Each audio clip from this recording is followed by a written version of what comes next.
യുകെയിലേക്ക് വരുന്ന ഒരു സ്റ്റുഡൻറ്റിനെ സംബന്ധിച്ചോളം PSW ഏറ്റവും വലിയൊരു ഇമ്പോർട്ടൻ്റ് ആയിട്ടുള്ള കാര്യമായിരുന്നു. അപ്പോൾ PSWൻ്റെ കാര്യത്തിൽ ഇപ്പോൾ ഗവൺമെൻറ് പ്രഖ്യാപിച്ചു വേറെ മാറ്റങ്ങളൊന്നും ഇപ്പോൾ തൽക്കാലം വരുത്തുന്നില്ല എന്ന്. പക്ഷേ സ്റ്റുഡൻറ്റ് വിസയുടെ കാര്യത്തിൽ ഒരുപാട് റെസ്ട്രിക്ഷൻസ് കൊണ്ടുവരാനായിട്ട് ഉദ്ദേശിക്കുന്നുണ്ട്. അപ്പോൾ അത് എന്തൊക്കെയാണെന്ന് നമുക്കത് പെട്ടെന്ന് നോക്കിയാലോ.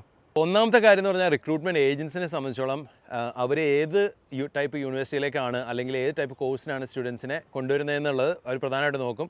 രണ്ടാമത്തെ കാര്യം എന്ന് പറഞ്ഞു കഴിഞ്ഞാൽ സ്റ്റുഡൻസിനെ ബേസ് ചെയ്യണമാണ്. സ്റ്റുഡൻസിൻ്റെ കാര്യത്തിൽ അവരുടെ ഫൈനാൻഷ്യൽ മെയിൻ്റനൻസ് റിക്വയർമെൻറ്റ്സ് കൂട്ടാനായിട്ടാണ് അവർ തീരുമാനിച്ചേക്കുന്നത്. അപ്പോൾ അതനുസരിച്ച് നമ്മൾ ഫൈനാൻഷ്യലി സെൽഫ് സഫിഷ്യൻ്റ് ആണെന്ന് കാണിക്കണം. മൂന്നാമത്തെ കാര്യം എന്ന് പറഞ്ഞാൽ യൂണിവേഴ്സിറ്റികളെ സംബന്ധിക്കുന്നതാണ്. അപ്പോൾ ഈ യൂണിവേഴ്സിറ്റികൾ സ്റ്റുഡൻസിനെ അക്സെപ്റ്റ് ചെയ്തിട്ട് ഈ സ്റ്റുഡൻസ് എന്തെങ്കിലും കാരണവശാൽ വിസയിൽ ഫെയിൽ ആവുമോ അല്ലെങ്കിൽ കോഴ്സുകളൊക്കെ കംപ്ലീറ്റ് ചെയ്യാതിരിക്കുകയോ ചെയ്ത് കഴിഞ്ഞാൽ യൂണിവേഴ്സിറ്റികൾക്ക് വളരെ ബുദ്ധിമുട്ടാണ്. അവരുടെ സ്പോൺസർ ലൈസൻസ് തന്നെ നഷ്ടമാവും.